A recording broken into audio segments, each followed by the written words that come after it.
It's been almost a week since we gave Riley a dose of flea medication, which almost killed him.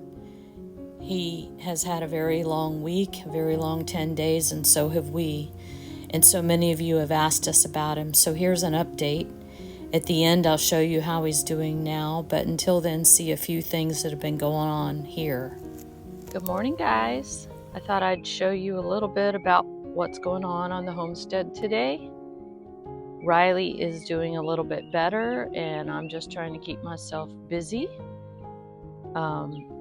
This is the new mommy, and hello. This is one of the new babies. It's gonna have a white nose just like you, mommy. Two of the babies died. One got squished. Hey, I think she squished it when she was nursing them. And then one got out of the nesting box, and ants were all over it. And when I found it, it was cold, and the ants were biting it. And I tried to save it, but it just didn't make it.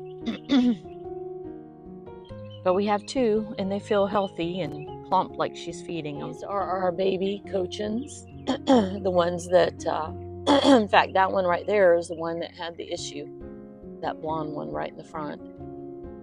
There's a little rooster. They are in temporary digs right now under the peach tree. Hey. And I am getting ready to figure out a new situation. So over there is our damaged big chicken coop and chicken run that got messed up during the hurricane, and we have not fixed it yet. It used to be gorgeous. And even though I only have 2 full-size hens left, we're gonna have to get more. Actually, we have a broody chicken sitting on eggs, so hopefully she'll make us more. But I don't want to put these little babies in with them. I want to kind of keep 2 flocks, and I want to keep these little babies. This is a little goat barn that I had put together very quickly when we had goats for a whole week. That's another story for another time. I was given this scrap wood, and I kind of just threw it together. It is very, very heavy because I built it with legs made from 4x4s, and right now I just have stuff thrown in there. I think I'm gonna revamp this. There's the side. I do love this wood, this old kind of barn wood, and right now it has a red tin roof because that's what I had. And I think I'm gonna make this into a little tiny coop for them, and keep it, we kind of have an inner yard, keep it closer to the house so I can keep an eye on them. I'm actually thinking of building a like a porch, a awning type thing, and I think I'm gonna do like a wraparound porch and maybe add another roof line under there. I'm not sure. So there's the first coat of primer on it.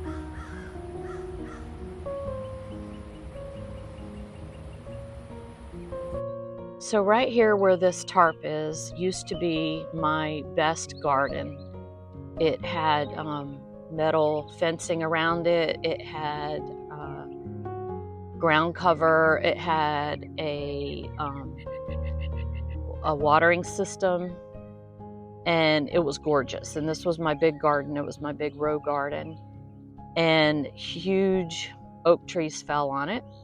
And in the process, and we had to have them professionally cut. They were humongous. And when we did have volunteers from IDES, International Disaster, I'll have to look up the name, but our church sponsors them, and they actually came out here and spent days and days removing all the cut trees, because we had someone cut the trees, but they left them, and we would literally still be under trees if IDES hadn't come and done that. So anyway, I've had this This is called a silage tarp, and it's to keep weeds from growing, and it has finally dry rotted. I've had this tarp for a couple of years, and also that is my crumpled greenhouse over there. That greenhouse was the Amazon greenhouse that we fortified, and it lasted through 3 hurricanes, believe it or not. I would buy one again. It was amazing. Of course, we did a lot to it, but I have to dig all that stuff out from under it at some point. But part of maturing, let's just say maturing, is knowing when to give some things up. And I have saved this garden because there used to be a huge oak trees covering it, and that's why this is where it is, because see that fire pit right there? That was our humongous oak tree, and that oak tree is what fell into the chicken coop and literally put the chicken coop in the ground. And we had some volunteers with a tractor come and pull the chicken coop out of the ground. Anyway, that big tree used to have shade all over this yard, so that's why this garden was where it was. And I hate to try to just let it go and grow grass over it again, because I hand-tilled all this. There were roots all over this yard, and I hand-tilled it and made the ground good, and I spent a couple years fortifying the soil and planting cover crops and putting rabbit manure and all the things to make it good soil. Well, I'm finally gonna let this go.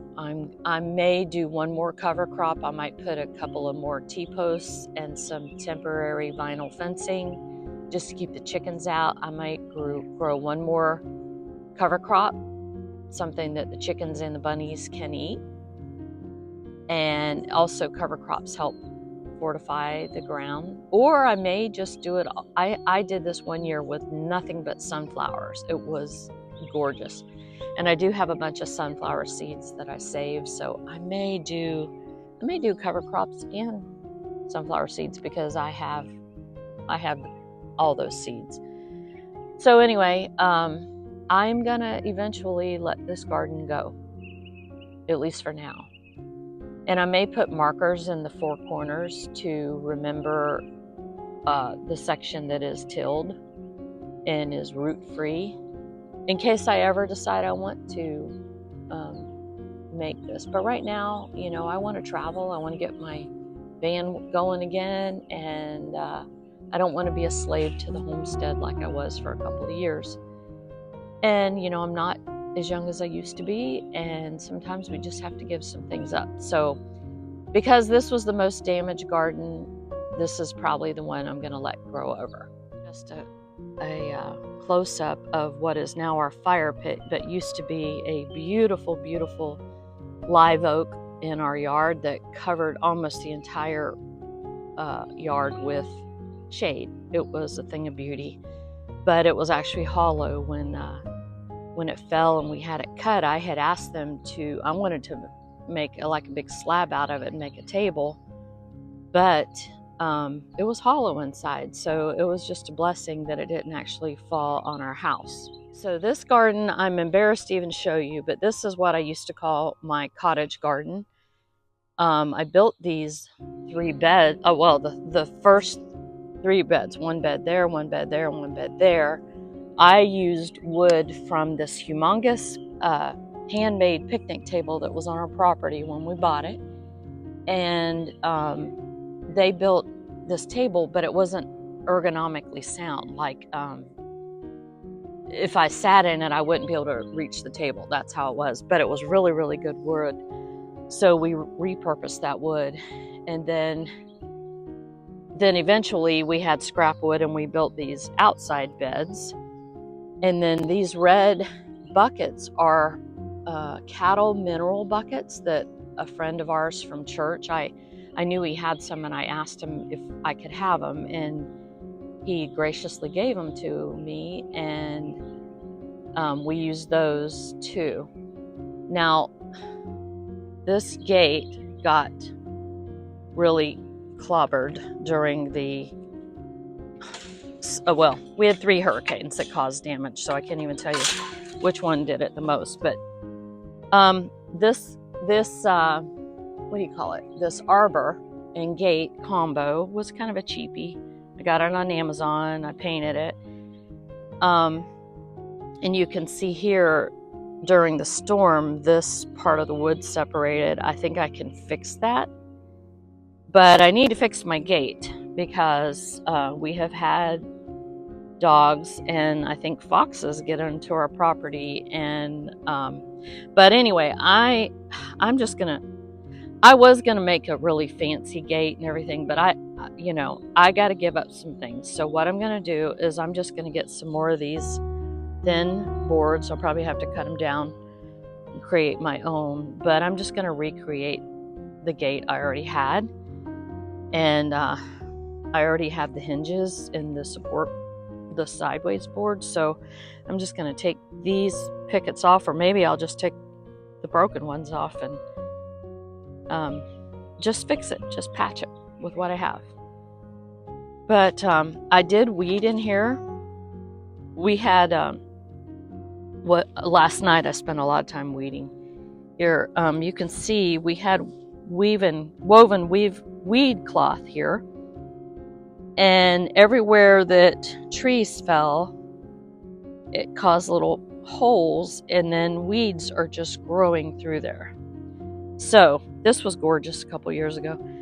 All of this right here, these are marigolds that reseeded, because I had 3 big bushes here and they reseeded, and I have just let them go. But now I gotta thin them out, and I'm kind of moving them around and putting them in other places. I did put a bunny in here last night, hoping it would eat the grass and dig up some of the weeds, but she didn't do much. This is I had an Everglade tomato in here last year, which Everglades grow really, really well in our climate in Florida. And this thing was huge. It was like 6 feet tall last year. And I noticed when I was weeding that last night that one little tomato vine came back. So I'm going to see if I can't keep that. And then I have marigolds around it. These are all weeds. I've got to weed these. But we're in the time of the year, because I'm late. I didn't start my seeds and all that. I usually am really big in tomatoes. We're in the time of the year that it's going to be really hot. So the things that are going to grow are sweet potatoes. And I actually just like sweet potatoes to get these vines to grow up over these cattle panel arches that I made. So I planted those, replanted them. I'm moving them because, see, sweet potato vines are just popping up everywhere. And I'm just moving them around. I'm going to repurpose them, and then I'm going to weed the center, and I'm just going to plant flowers like zinnias, marigolds, things that can stand the heat. These are my asparagus that I've had growing for years, and they say not to cut them, but I don't know. I don't know what to do with them. These are 2 bunnies that we moved in here temporarily while the other mommy had her babies. These are some marigolds I moved last night. I've got to water them. But this is a mess. But I've decided. And then these purple coneflowers, I bought 2 bushes last year. I put one there and one on this side. And I also bought ivy, and I know they say, oh, don't plant ivy, it's invasive, but I can't. This is as high as it's ever been, and I've had it for 3 years. So anyway, I'm going to work on this garden because it is going to be the least amount of work between the 2 gardens. And we've already went to the expense of building it, so I'm going to fix what we have. And I will show you that when I get that finished. This is Red Chicken. She is 7 years old. She's one of our very first flock. We had 4 Rhode Island Reds. And believe it or not, she's broody. At 7 years old, she's going to be a mommy. Can I just see what you have? Can I just see what you have? Has anybody hatched yet? See, she's sitting on, okay, I'll leave you alone. She's sitting on a bunch of eggs. All right. She's a good chicken. She says, just leave me alone. I'm doing the mommy thing.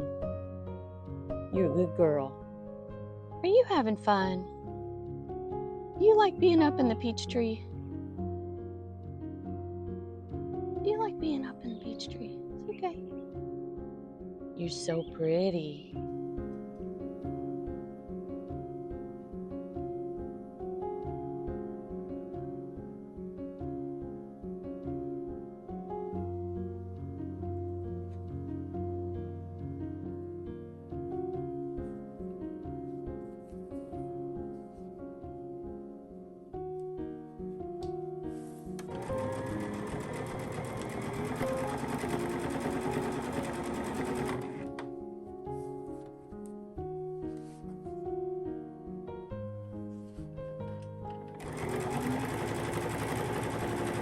Finally, 8 days after Riley first had the reaction, he started feeling better, and we asked him one day if he wanted to go bye-bye, which he loves. So we took him to his 2 favorite stores, Lowe's and Tractor Supply, and we were so thrilled to see him acting like his old self. He loves driving the buggy, as we call it, and he especially loves Tractor Supply because they give him a treat at the checkout. We were so thrilled to see him acting like the dog we had come to know and to love, and we just want to thank you for praying for him and inquiring about him. And we know he's still not the same as he was, but we're praying that every day he'll get better and better. And we just wanted to give you this update and thank you so much for caring about him. That's what he's so excited about. Okay, they said we had 3. Could you share them? Well, you must be feeling better, Mr. Beggar.